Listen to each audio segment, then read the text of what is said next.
पूर्व क्रिकेटर खिलाड़ी ने भाजपा का दामन थामा। किस खिलाड़ी को कोरोना ने बनाया अपना शिकार? कौन सी खिलाड़ी बनी women of the year?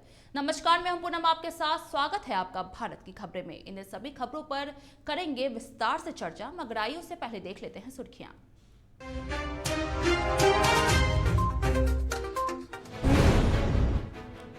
Hardoi में भाजपा की जन विश्वास यात्रा रैली में अमित शाह बोले, यूपी में माफिया राज खत्म, अब तो योगी राज।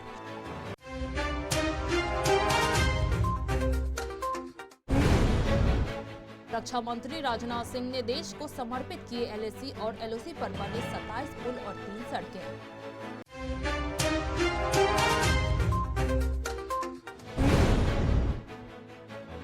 दिल्ली में येलो अलर्ट लागू, सीएम केजरीवाल ने किया ऐलान, सख्त होंगी पाबंदियां।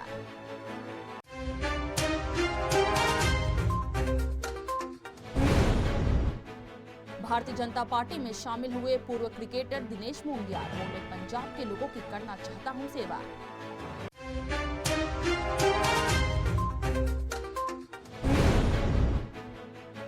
सीएम गहलोत ने 5 प्रमुख पर्यटक स्थलों पर लाइट एंड साउंड शो का किया लोकार्पण।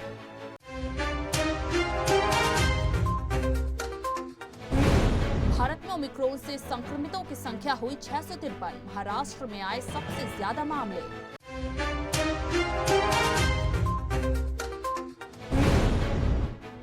वुमेन ऑफ द ईयर बनी long jump star Anju Bobby George, कहा ये एक सम्मान की बात है।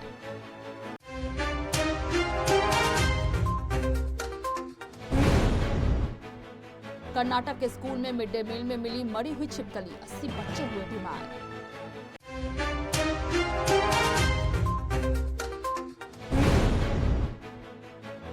सौरभ गांगुली कोविड पॉजिटिव, कोलकाता के अस्पताल में भर्ती।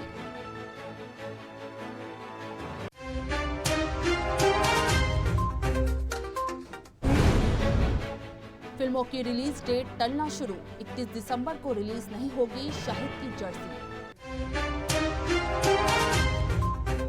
उत्तर प्रदेश में 2022 के विधानसभा चुनाव से पहले भारतीय जनता पार्टी का प्रदेश को मथने का अभियान चरम पर है। गृह मंत्री अमित शाह ने मंगलवार को पहली जनसभा हरदोई में की। हरदोई के जीआईसी मैदान में भाजपा की जनविश्वास यात्रा के आगमन पर पहुंचे अमित शाह ने विपक्षी दलों पर प्रदेश को जाति में बांटने का आरोप लगाने के साथ सीएम योगी आदित्यनाथ के साथ शासन को जमकर सराहा। लगातार विजय सपा बसपा का सुपड़ा साफ करने वाली विजय होनी चाहिए, क्योंकि मैं आज सभी हरदोई वासियों को पूछना चाहता हूं, सपा बसपा के राज में कभी सभी समाजों का विकास होता था क्या? होता था भाई? अरे ऐसे नहीं, जोर से बोलो, होता था, होता था। सपा आती थी तो एक जाति का विकास करती थी, बसपा आती थी तो दूसरी जाति का विकास करती थी। मोदी जी आए, योगी जी आए, सबका साथ सबका विकास की गीता। माताएं बहनें सूर्य नारायण के अस्त होने के पहले घर पर पहुंच जाती थी। आज 5 साल से भारतीय जनता पार्टी की सरकार योगी जी के नेतृत्व में चल रही है। 7 साल से भारतीय जनता पार्टी की सरकार केंद्र में मोदी जी के नेतृत्व में चल रही है। पूरे उत्तर प्रदेश से माफियाओं का सफाया हो गया है।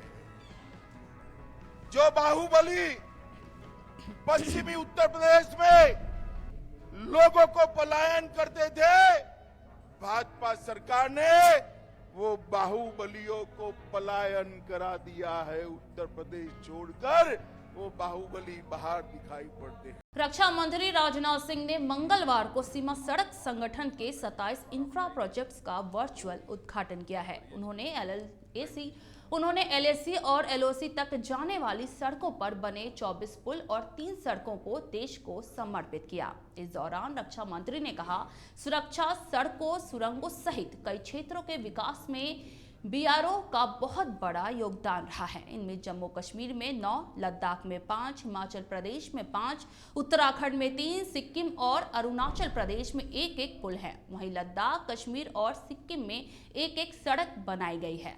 आज बॉर्डर रोड्स ऑर्गेनाइजेशन द्वारा बनाए गए रोड्स और ब्रिजेज के 27 प्रोजेक्ट्स का एक साथ लोकार्पण हुआ है। मुझे बताया गया है कि सब मिलाजुलाकर लगभग 2245 करोड़ रुपए की लागत से इन सब सारी परियोजनाओं के निर्माण का कार्य पूरा हुआ है। आज के युग में दूरी किलोमीटर्स में नहीं, आवर्स में नापी जाती है। बीआरओ के रोड्स, टनल्स और ब्रिजेज ने आज स्थानों के बीच की दूरी और समय बहुत कम कर दिया है। यानी सीमावर्ती क्षेत्रों से जुड़े लोग दिल के पास तो हैं ही, दिल्ली के पास भी हैं। साथियों, सीमाई इलाकों के विकास की कुछ खास जरूरतें हैं जिन पर हमने ध्यान दिया और उन पर जमीनी स्तर पर काम भी किया गया है। हमने देखा कि इन इलाकों में कैपिटल इन्फ्यूजन की जरूरत है जो बिना कनेक्टिविटी के संभव नहीं हो सकता।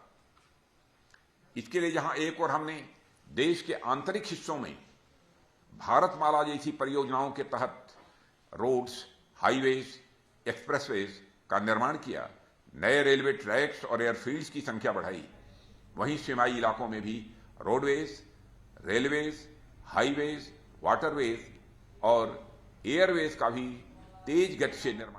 दिल्ली के मुख्यमंत्री अरविंद केजरीवाल ने मंगलवार को ऐलान किया है कि शहर में कोरोना के बढ़ते मामलों के मद्देनजर कोरोना पाबंदियों को और सख्त किया जाएगा। उन्होंने कहा, जुलाई में हमने जीआरएपी बनाया था ताकि साइंटिफिक तरीके से पाबंदियां लगाया जा सके। दिल्ली में जीआरएपी को लागू करने का निर्णय लिया गया है। येलो अलर्ट लागू होगा, पाबंदियां लगाई जा रही हैं। महीने पहले हमने एक ग्रेडेड एक्शन प्लान बनाया था। मतलब ये कि अगर कोरोना इतना % हो जाएगा तो हम ये चीज़ें बंद करेंगे, इतना % हो जाएगा तो हम ये चीज़ें बंद करेंगे। वो इसलिए बनाया था ताकि हर बार रोज़ बैठ के देखना ना पड़े, यार ये कर दें, ये बंद करें, ये बंद ना करें, ताकि एक साइंटिफिक तरीके से पता रहे कि भाई इतना कोरोना हो जाएगा तो ये बंद कर देंगे, इतना कोरोना हो जाएगा तो ये बंद कर देंगे। उसमें हमने लिखा था कि अगर 0.5% से ज़्यादा पॉजिटिविटी रेट होगा 2 दिन तक लगातार, तो ऐसे हालात के अंदर येलो लेवल आ जाएगा, एक लेवल 1 आ जाएगा और उसमें हम ये चीज़ें बंद करेंगे। तो 0.5% से ज़्यादा 2-3 दिन से चल रहा है, इसीलिए लेवल 1 जो है ग्रेडेड एक्शन प्लान का, उसको लागू करने का निर्णय लिया गया है। कुछ चीज़ों के ऊपर पाबंदियां लगाई जा रही हैं। इसकी पूरा डिटेल्ड ऑर्डर आपके सामने आ जाएगा कि कौन कौन सी चीज़ों पे क्या क्या पाबंदियां लगाई जा रही हैं। लेकिन ये पाबंदियां आपके लिए लगाई जा रही हैं। मैं जानता हूँ आप सब लोग थक चुके हैं। 2 साल हो गए कोरोना को, 2 साल के अंदर इतनी बार पाबंदियां लगी कि आप सब लोग थक चुके हैं। लेकिन क्या करें, ज़रूरी है, आपकी सेहत ज़रूरी है, आपकी ज़िंदगी ज़रूरी है, इसलिए ये पाबंदियां लगाई जा रही हैं। मेरी आपसे हाथ जोड़ के विनती है कि आप सब लोग इन पाबंदियों का ज़रूर से ज़रूर। आपको बता दें कि येलो अलर्ट तब जारी किया जाता है जब कोविड संक्रमण दर लगातार 2 दिनों तक 0.5% से अधिक रहती है। इसमें रात्रि कर्फ्यू लगाना, स्कूलों तथा कॉलेजों को बंद करना, गैर आवश्यक सामानों की दुकानों को सम विषम आधार पर खोलना और मेट्रो ट्रेनों तथा सार्वजनिक परिवहन की बसों में यात्रियों के बैठने की क्षमता अधिक करने जैसे उपाय आते हैं।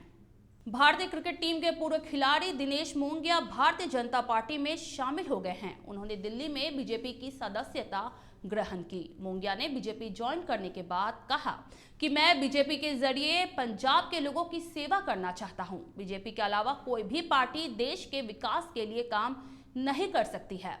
विचारधारा है और बीजेपी की विचारधारा है सबका साथ सबका विकास, उसको लेके मैं बहुत प्रभावित हूँ। और मैं पहले देश को रिप्रेजेंट किया, उनकी सेवा की, अब मैं भारत की और पंजाब के लोगों की सेवा करना चाहता हूँ राजनीति में आके। सो इसलिए आज ये दिन मैं भारतीय जनता पार्टी के साथ जुड़ना चाहता हूँ। आप देश के काफी चहेते हैं और पंजाब से आते हैं, बीजेपी ज्वाइन करने का ख्याल आपको कैसे आया, क्या बताएं? वजह बहुत सिंपल है, जो विचारधारा है माननीय प्रधानमंत्री जी की और बीजेपी पार्टी की कि सबका साथ सबका विकास, उसके साथ मैं बहुत ज़्यादा मानता हूँ कि ये बिल्कुल ठीक बात है। मेरे को पंजाब के लोगों की सेवा करनी है, देश की सेवा करनी है, उसके लिए मेरे को लगता है भारतीय जनता पार्टी से अच्छी पार्टी कोई। राजस्थान के सीएम अशोक गहलोत ने 5 प्रमुख पर्यटक स्थलों पर लाइट एंड साउंड शो का लोकार्पण किया। उन्होंने सोमवार को प्रदेश के 5 प्रमुख पर्यटक स्थलों पर आकर्षक लाइट एंड साउंड शो के लोकार्पण समारोह को संबोधित करते हुए कहा, कोरोना वायरस महामारी से प्रभावित इस उद्योग को संबल देने में भी सरकार कोई कमी नहीं रख रही है। उन्होंने कहा, पर्यटन के क्षेत्र में राजस्थान की देश और दुनिया में विशिष्ट पहचान है। बड़ी संख्या में देशी और विदेशी पर्यटक यहाँ की मनभावन संस्कृति, किलों, महलों, बावड़ियों, वन्यजीव व रेगिस्तान आदि से जुड़े आकर्षक स्थलों को देखने आते हैं।